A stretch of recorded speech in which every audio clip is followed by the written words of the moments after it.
This video is sponsored by New Super Lucky's Tale, now available on Nintendo Switch. Hi, I'm Andre, and remember when we used to say that you would never see an Xbox game on a Nintendo console?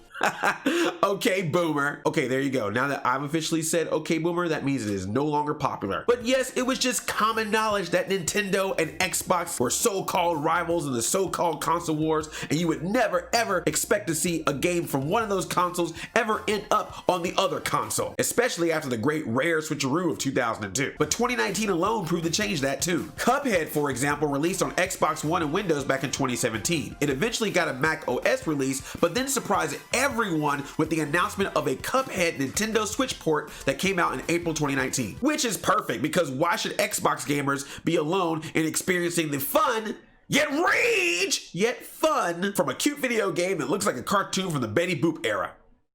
But still rage! The 2D beat-em-up Castle Crashers released on Xbox 360 back in 2008. It did end up on the PS3 in 2010, but a remastered Castle Crashers made its Nintendo Switch debut in September 2019. Also released in September 2019 is a definitive edition of Ori and the Blind Forest, a game that was exclusive to Xbox since 2015. And also in September 2019, after being announced earlier in the year, Banjo-Kazooie from the Nintendo 64 games that are now part of the Xbox family smashed their way into Super Smash Bros. Ultimate as DLC with a new fighting stage and classic and newly arranged music. Banjo-Kazooie and Smash, it just makes me so happy.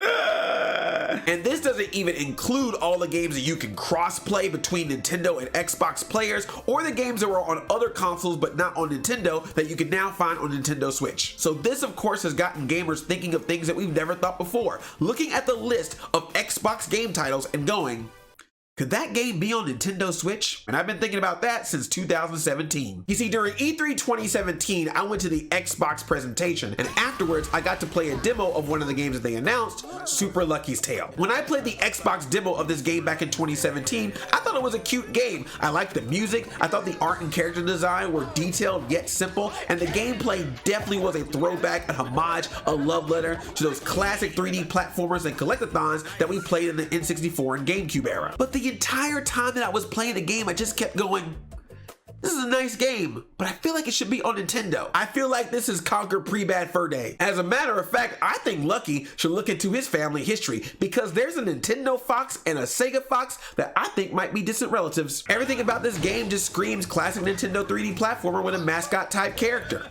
And Nintendo must have thought that too, because the game is now on Nintendo. Super Lucky's Tale became New Super Lucky's Tale and made Nintendo Switch its home in November 2019. In the game, you're looking for lost clover pages from the Book of Ages, a magical book where each chapter has a new world to explore and new characters to meet. A group of protectors, including Lucky's sister, try to keep the book and pages away from the evil sorcerer Jinx and his family, the Kitty Litter Gang. Lucky has to retrieve those lost pages and get home to his sister and friends. And you can accomplish all this by jumping, exploring with the camera, swiping that tail, and even in some places, burrowing underground. I had to find out how this Xbox One exclusive game made its way to Nintendo Switch. They were kind enough to send me a quote from Dan Hurd, the director of New Super Lucky's Tale. I'll put the quote up on the screen, but the gist of it is that Playful Studios wanted to do more with the game. They even invested their own money into upgrading the game from the ground up, fine-tuning controls, and adding new content. The statement goes on to mention that people at Nintendo loved Lucky, and it was Nintendo themselves that reached out to Playful Studios about the game, wanting to support it and get it to reach as many players as possible. Playful Studios, of course, accepted the invitation, loved the opportunity to work with Nintendo, as well as loving the fact that the game would now be portable. And now that I've gone from playing the Xbox demo back in 2017 to playing the new Nintendo Switch version today,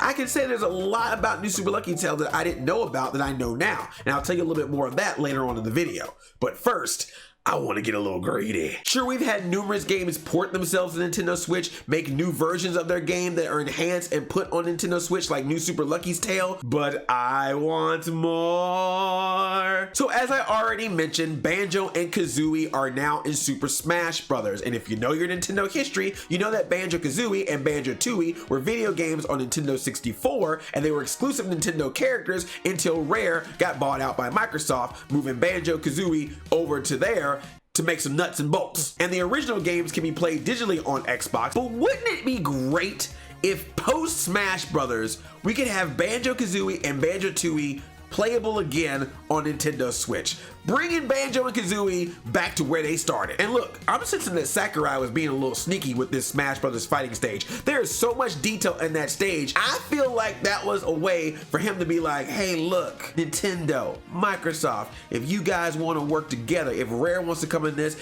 we could possibly remaster Banjo-Kazooie and Banjo-Tooie for Nintendo Switch and Xbox. Share the love. Share the wealth, share the bird and the bear. Crash Bandicoot did it, Spyro did it. They re-released and remastered their trilogy of games that were originally PlayStation games and put them on all the consoles, including Nintendo Switch. Switch got it later, but they got it. So if Crash Bandicoot and Spyro can do it, then I think the same can be done for Banjo, Kazooie, and Conker. I'm just gonna add Conker to this as well. I like to see Conker's Bad Fur Day on Nintendo Switch. I would at least like the original games available on Nintendo Switch, but if you can possibly work together to make an enhanced remastered version of those games that can be on both consoles, that would be awesome. The Rare that replays together stays together. And speaking of Rare Replay, just put the whole thing on Switch. Most of the games in Rare Replay were originally Nintendo games, so come on, man. Let's just come on, bring back the Battletoads, bring back Perfect Dark, bring back Blast Core. Plus, if you make a Nintendo version of Rare Replay, not only could you have the Rare games on there, but you could add the Donkey Kong Country games, Donkey Kong 64, get that DK rap back, DK. Donkey Kong. You could even add Diddy Kong Racing. You could even update Diddy Kong Racing to have the more mature Conker as part of the game. Could you imagine racing around as Conker, screaming obscenities to Tip Top? Killer Instinct.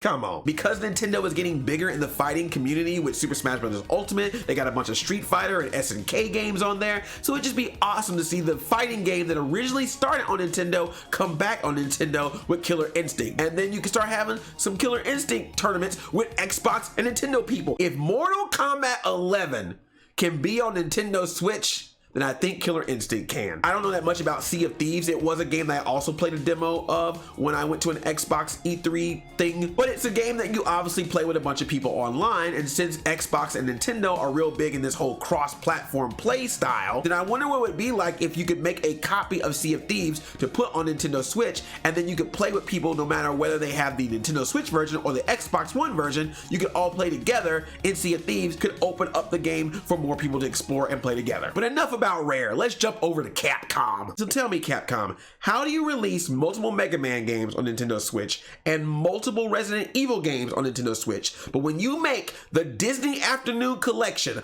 a collection of Nintendo Entertainment System Disney Afternoon video games, you put it on Xbox and PlayStation, but not Switch? What the duck? DuckTales, Rescue Rangers, DuckTales 2, Rescue Rangers 2, they should be on Nintendo Switch. They were Nintendo games first. Oh, well, maybe it was because of the Disney license. That's why they couldn't do it. Oh, really? Then explain how Aladdin and the Lion King made its way to Nintendo Switch. If these games can be on there, you telling me you can't do the same for Darkwing Duck and Tailspin? Capcom, learn from your mistakes, put the Disney Afternoon Collection on Switch, add a Little Mermaid to it because it's an NES title that was awesome with Disney. Little Mermaid had a cartoon series too. Wasn't Disney Afternoon, but it's at least Disney Afternoon adjacent. And then go all in Super Nintendo style, add Goof Troop and Bonkers. I just wanted to use this as an opportunity to say Goof Troop and Bonkers. Report to the Goof Troop.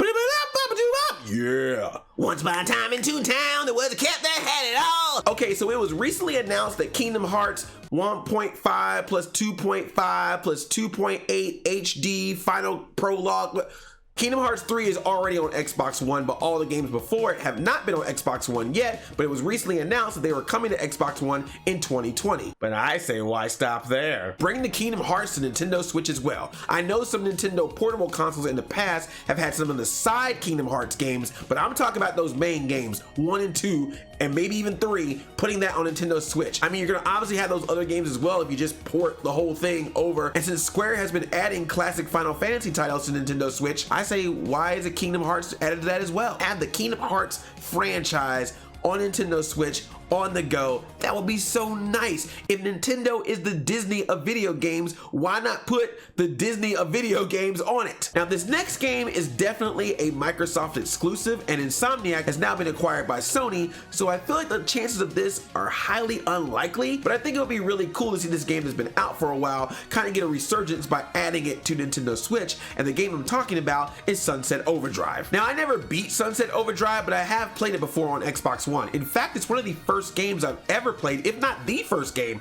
I've ever played on Xbox One. It has a really cool, vibrant, colorful play style, it has a bunch of meta humor and references, and it does that whole Fortnite-ish, Overwatchy way of displaying violence but being cartoonish and not so gritty and violent. And they can even pull a Bayonetta and add Nintendo references into the game. Splatoon instantly comes to mind. Inklings would be all over Sunset Overdrive. Okay, I guess this technically counts, but Teenage Mutant Ninja Turtles, X-Men, The Simpsons, all their arcade games were on Xbox 360 for a short time period. And since Nintendo has been making arcade ports of video games available on the eShop, I think it'd be really cool to get those games on there as well. Now, I know that it's probably gonna be a bit of an issue with licensing. Probably never gonna happen to get those games, but I'm just putting it out there as a possibility. That'd be really cool. I would really like that. Can I also get the legit version of Pac-Land? I don't want the NES version. I want the legit Pac-Land, like from the arcade. Okay, this will probably never, ever happen. This title is an Xbox exclusive. This title is one of the titles that you think of right off the bat when you think Xbox. So I think it's pretty much impossible to get this game on Nintendo Switch. But what if you could possibly put Halo on Nintendo Switch? Hear me out. I know it's ridiculous, right? Master Chief and Mario, mass hysteria. But Halo does have a new game coming out, so if there are any Nintendo fans who are Xbox curious, maybe playing a classic Halo game will make them go, man, I really like this game. I like this franchise. Now I'm gonna get an Xbox so I can play the new one. That's some marketing right there. I'm not saying give us the new Halo. You keep that. That's exclusive to you, and whatever that new Xbox that's going to be coming out will have it. That's yours. You can even keep 4. You can keep that one as well. I'll even let you have 3. But Halo 1 and 2 are pretty old, so is it really gonna hurt you that much if they just also happen to be on Nintendo? Look, I'll cut a deal with you. You can even make it where you can't do it unless you have Xbox Game Pass. Use your Xbox account to log into Nintendo Switch to be able to play the Halo games. I'll allow that, but I'm just saying, why not put Master Chief and Sora in Smash Brothers? Okay, I've asked for too much. I've gone too far. Or have I? What video games that are not on Nintendo Switch would you like to see on Nintendo Switch? They can be Xbox games, PlayStation games, Steam, PC games, even Nintendo games. What games need to be on the Switch so you can play it at home or on the go? Let me know. And while you're writing that in the comments, I once again want to give a shout out to New Super Lucky's Tale. Thank you for sponsoring this video, and congratulations to you for getting it on Nintendo Switch. I think it's the perfect place for this game. And I learned some new stuff about this game after playing it on Switch, which I did as a live stream on my Twitch channel. That's right, I have a Twitch channel. You should follow my Twitch channel. So while playing the game, I found out that with each stage, you have a main mission that you have to complete. Finding very specific items, doing some mini quests, carrying an item throughout the stage without being able to jump, or just reaching the end of the stage itself. But you can also try to 100% complete each stage by collecting 300 coins in the stage, finding all the letters L-U-C-K-Y that spell out lucky, and finding a hidden page within the stage. There's also some mini stages where you do different types of puzzles to be able to get more pages. And not all stages follow the 3D platformer formula. Some of the stages actually change into a 2D platformer, and I was like, oh, that's cool. And then some stages are a runner, like Sonic Dash or Super Mario Run, where you just keep going and all you can do is jump or attack when necessary. It may feel easy or simple to hardcore platforming players, but if you're looking for something just casual and fun, if you really like this genre, or if you're new to this genre of games and want like a good starter game, then I think New Super Lucky's Tale is something I totally recommend. Once I played this game, I'm like, I'm in. Yeah, I dig this. Thank you so much for watching this video. Again, in the comments, let me know those games that you wish were on Nintendo Switch. And if you're new here, please subscribe because I make other videos. Be sure to check those out as well. I love it like a play cousin. I'm Audi 5000. Stay lucky.